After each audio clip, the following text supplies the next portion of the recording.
ಕನ್ನಡ ಜ್ಯೋತಿ ಕನ್ನಡ ಪ್ರಯತ್ನಗಳಲ್ಲಿ ನಮ್ಮ ಕನ್ನಡ ಸ್ವಾಗತ ಮಾಡ್ತಾ ಇದ್ವಿ. ಆಮೇಲೆ ಚಿಂತಾಮಣಿ ನಮ್ಮ ಪಟೇಲರಿಂದ ಕನ್ನಡ ಸಾಹಿತ್ಯ ಪರಿಷತ್ ವತಿಯಿಂದ ಬಂದಿದ್ದಾರೆ. ಆದಷ್ಟು ಬೇಗ ಬರಮಾಡ್ಕೋಬೇಕು ಅಂತ ಹೇಳಿ ಬಲವಾಗಿ ಕಮ್ಮಿ ಹಾಕಿಸ್ತೀವಿ.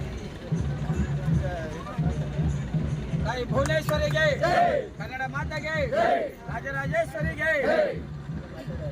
ಆತ್ಮೀಯ ಕನ್ನಡ ಬಂಧುಗಳೇ, ಇವತ್ತು ಕನ್ನಡ ರಥ ಬಂದಿರತಕ್ಕಂಥ ಒಂದು ಉದ್ದೇಶ ಮಂಡ್ಯದಲ್ಲಿ ಡಿಸೆಂಬರ್ 20, 21, 22ನೇ ತಾರೀಕಿನಲ್ಲಿ 87ನೇ ಅಖಿಲ ಭಾರತ ಕನ್ನಡ ಸಾಹಿತ್ಯ ಸಮ್ಮೇಳನ ನಡೆಯಲಿದೆ.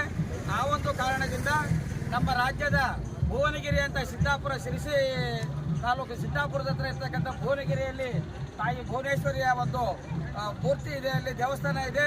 ಅಲ್ಲಿಂದ ರಥ ಹೊರಟು ಮಂಡ್ಯದಲ್ಲಿ ನಡೆಯತಕ್ಕಂಥ ಡಿಸೆಂಬರ್ 21, 20ನೇ ತಾರೀಕಿಗೆ ಇಡೀ ನಮ್ಮ ರಾಜ್ಯವನ್ನೆಲ್ಲ ಸುತ್ತಿ ಈ ಸಾಹಿತ್ಯ ಸಮ್ಮೇಳನಕ್ಕೆ ಎಲ್ಲರನ್ನೂ ಸಹ ಆಹ್ವಾನಿಸಬೇಕು. ಎಲ್ಲ ಕನ್ನಡ ಮನಸ್ಸುಗಳಿಗೆ ಇದೊಂದು ಜಾಗೃತಿಯನ್ನು ಮೂಡಿಸಬೇಕು ಅಂತ ಹೇಳಿ ನಮ್ಮ ರಾಜ್ಯ ಸರ್ಕಾರ ಈ ಒಂದು ಆಲೋಚನೆಯನ್ನು ಮಾಡಿ ಕನ್ನಡ ರಥವನ್ನು ಇವತ್ತು ನಮಗೆ ಇಲ್ಲಿ ಕಲಿಸಿಕೊಟ್ಟಿರ್ತಕ್ಕಂಥದ್ದು.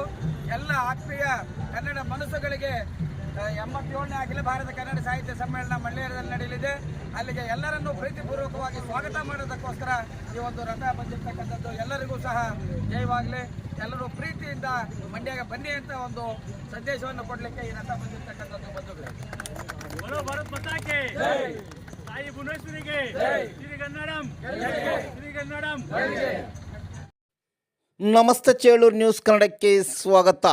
ಚೇಳೂರು ತಾಲೂಕಿಗೆ ಆಗಮಿಸಿದ ಕನ್ನಡ ಜ್ಯೋತಿ ರಥಕ್ಕೆ ಅದ್ಧೂರಿ ಸ್ವಾಗತ ಕೋರಿದ ತಾಲೂಕು ಆಡಳಿತ ಮತ್ತು ವಿವಿಧ ಇಲಾಖೆಯವರು ಹಾಗೂ ಕನ್ನಡ ಪರ ಸಂಘಟನೆಗಳು, ಕನ್ನಡ ಅಭಿಮಾನಿಗಳು.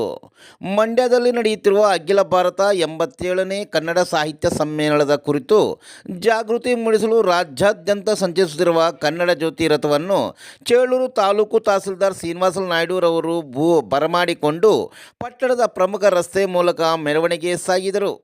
ಈ ಸಂದರ್ಭದಲ್ಲಿ ಗ್ರಾಮ ಪಂಚಾಯತ್ ಅಧ್ಯಕ್ಷೆ ಕೌಸರ್, ಉಪಾಧ್ಯಕ್ಷ ಪೇಂಟರ್ ರಾಮು, ಪಿಡಿಒ ವೆಂಕಟಾಚಲಪತಿ, ಡಿಎಸ್ಎಸ್ನ ಜಿಲ್ಲಾ ಸಂಚಾಲಕರಾದ ಕಡ್ಡಿಲ ವೆಂಕಟರಮಣ, ಮುಖಂಡರುಗಳಾದ ಜಾಲಾರಿ ಸುರೇಂದ್ರ, ಎಚ್.ವಿ. ನಾರಾಯಣಸ್ವಾಮಿ ಮತ್ತು ಶಿಕ್ಷಕರಾದ ಜಿಲಾನ್ ಪಾಷಾ, ಉರ್ದು ಶಾಲೆಯ ಶಿಕ್ಷಕಿ N Saraswatamma, K G. Venkataramana, mechanic Nayaz, Khadarvalli, Radhakrishna, Venkatesh, Chandra, police ಇಲಾಖೆಯವರು, ಶಾಲಾ ಶಿಕ್ಷಕರು, ವಿದ್ಯಾರ್ಥಿಗಳು ಹಾಜರಿದ್ದರು.